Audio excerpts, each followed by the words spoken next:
Tumbuhan kayu putih adalah tumbuhan yang mengandung minyak atsiri dengan penyebaran di seluruh area Indonesia. Minyak kayu putih juga digunakan sebagai obat batuk herbal. Pemanfaatan daun kayu putih sendiri umumnya diperoleh dari daun kayu putih yang disuling untuk diambil minyaknya. Tapi daunnya masih utuh juga bisa digunakan untuk obat herbal. Selain untuk menghangatkan badan, minyak esensial dari daun kayu putih juga dapat bekerja sebagai pertolongan pertama pada infeksi kulit bagian luar dan mencegah gigitan serangga.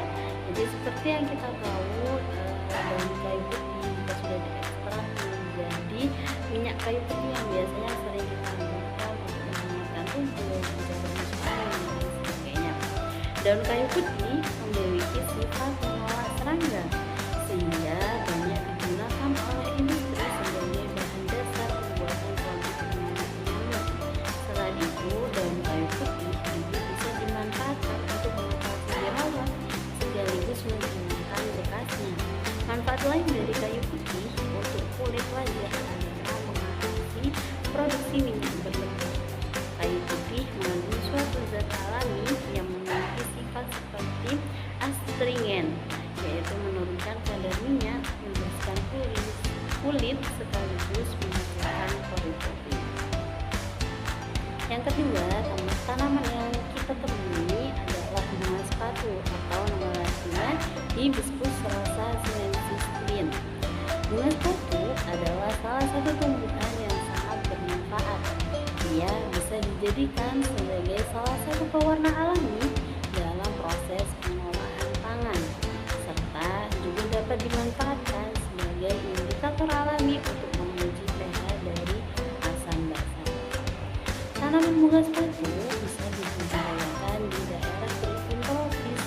Tanaman bunga sepatu menjadi salah satu tanaman multifungsi di setiap elemen dari tubuhnya, yang mana kelopak bunganya dikenal sebagai refrigeran dan demulcent. Daunnya digunakan untuk organ pencahar, sedangkan akarnya dimanfaatkan sebagai obat batuk. Kandungan yang terdapat dalam bunga sepatu terdiri dari antosianin, flavonoid, glikosida, ibesertin, asam sitrat, asam tetrat, dan siklopropenoid. Dari pigmen-pigmen tersebut, antosianin dan flavonoid yang banyak dipergunakan dalam indikator asam basa serta pewarna alami dalam pembuatan produk pangan, di mana antosianin cenderung tidak berwarna dengan pH netral yaitu 7. Akan tetapi jika dilarutkan dalam larutan yang sangat asam, maka pH-nya kurang lebih dari 3 dan memberikan warna merah yang maksimal. Sedangkan di dalam larutan alkali atau basa kuat, antosianin memiliki pH 10,5 dan perubahan warnanya menjadi biru. Jadi bunga sepatu selain memiliki banyak manfaat karena warna bunganya, kita bisa menggunakannya sebagai indikator asam basa. Tanaman ketiga yang kita temui yaitu kunyit atau bahasa latinnya curcuma longa.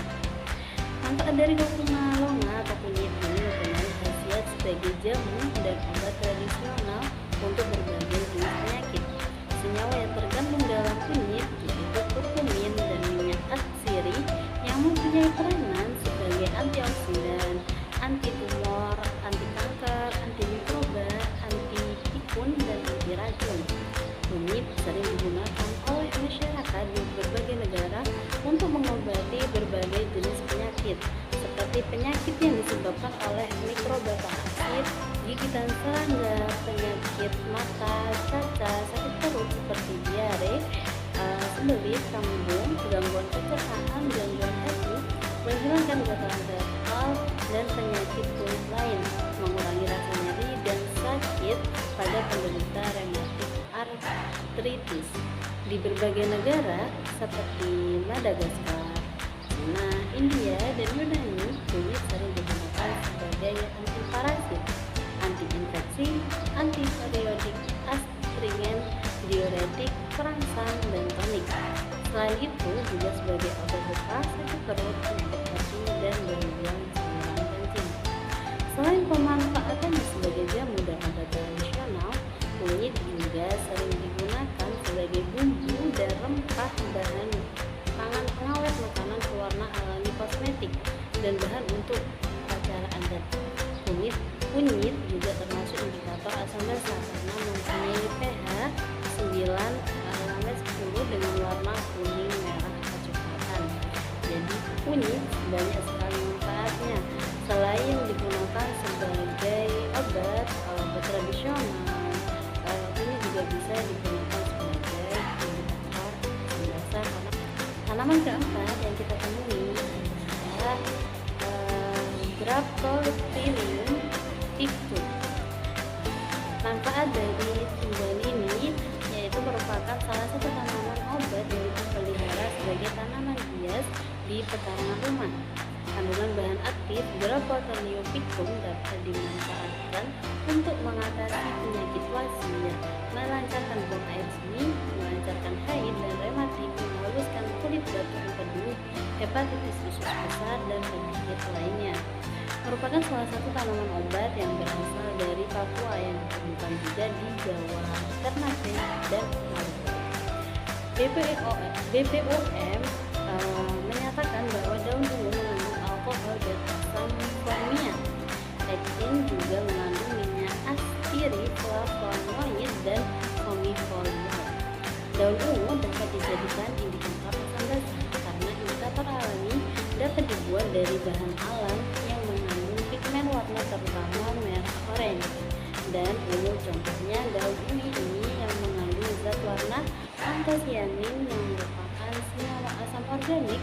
Zat warna ini akan berubah menjadi pink jika berada dalam suasana asam. Sebaliknya dalam suasana basa akan menunjukkan warna hijau hingga biru. Tanaman yang terakhir yang kita temukan adalah lidah buaya atau aloe vera. Lidah buaya adalah tumbuhan asli yang berasal dari Afrika dengan ciri daun yang berwarna hijau dan memiliki daun yang tebal. Terdapat duri pada dua sisinya, daunnya panjang dan juga lebar pada bagian bawah dan mengecil pada bagian puncaknya, dan daging daun lidah buayanya berlendir. Lidah buaya baik daun maupun akarnya mengandung saponin, flavonoid, tannin, polyphenol, anthracenoids, asam salisilat, sonin, dan lain-lain. Saponin sendiri merupakan senyawa aktif yang menimbulkan busa apabila diambil dalam air, dan pada konsentrasi yang rendah sering mengakibatkan hemolisis pada sel darah merah. Flavonoid yang terdapat dalam lidah buaya dapat melakukan denaturasi protein dalam janin cacing dan dapat mengakibatkan degenerasi neuron pada tubuh cacing yang dapat mengakibatkan kematian pada cacing. Flavonoid adalah senyawa yang larut dalam air yang dapat diekstraksi dengan etanol 70% dan tetap dalam lapisan air setelah ekstrak dikocok dengan petroleum ether. Flavonoid dapat berubah warna apabila ditambahkan amonia atau basa karena flavonoid berupa senyawa fenol. Kemudian tannin merupakan senyawa kompleks campuran polyphenol. Amort yang larut dalam organik yang polar biasanya terdapat pada bagian tertentu dari tumbuhan seperti daun, buah, akar, dan batang. Tannin juga merupakan antioksidan yang dapat melawan pertumbuhan tumor. Polyphenol merupakan senyawa antioksidan turunan dari fenol, melawan pertumbuhan tumor. Senyawa ini banyak digunakan dalam industri makanan, minuman, kosmetik, dan farmasi karena mengandung antioksidan yang mencegah kerusakan yang disebabkan oleh reaksi oksidasi. Polyphenol juga dapat larut dalam air serta lemak yang membuatnya dapat bereaksi dengan vitamin yang larut dalam air dan lemak seperti vitamin C dan E. Adapun manfaat dari lidah buaya sendiri dapat dimanfaatkan untuk kesehatan dan kecantikan. Yang pertama, mengatasi kulit kering.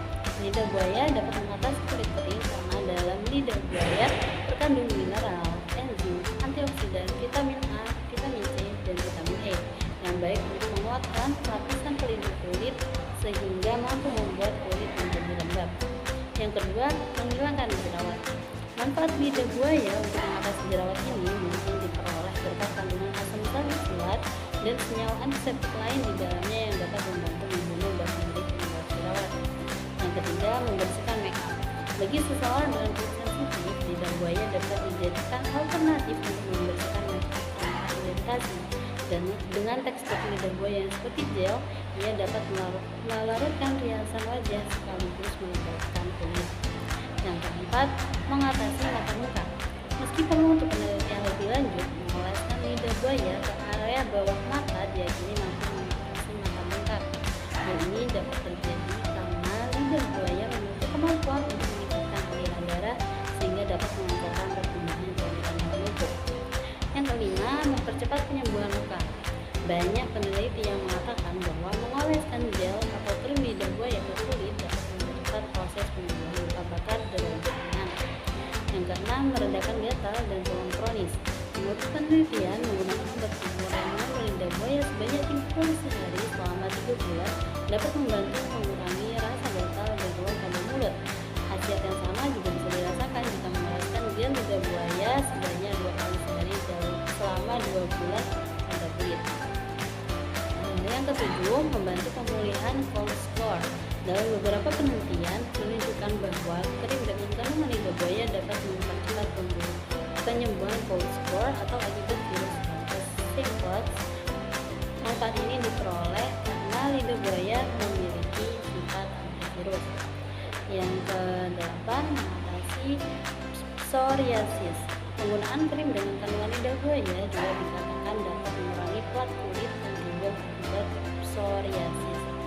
Yang kesembilan, menurunkan kadar gula darah. Sebuah penelitian menunjukkan bahwa konsumsi ekstrak lidah buaya setiap hari dapat membantu menurunkan kadar gula darah penderita diabetes tipe 2. Yang terakhir, melancarkan buang air besar. Latas pada lidah buaya diketahui dapat menjadi obat pencahar, namun penggunaannya harus dilakukan secara hati-hati karena juga bisa menyebabkan efek samping berupa diabetes. Masih banyak lagi manfaat dari lidah buaya, tetapi kita juga harus mengikuti anjuran dari dokter atau dari orang yang lebih mengetahui, karena penggunaan berlebihan pada lidah buaya juga memiliki efek samping. Mungkin hanya itu yang bisa saya sampaikan mengenai manfaat tanaman, 5 manfaat tanaman di sekitar tempat tinggal saya. Jika ada yang salah, mohon maaf.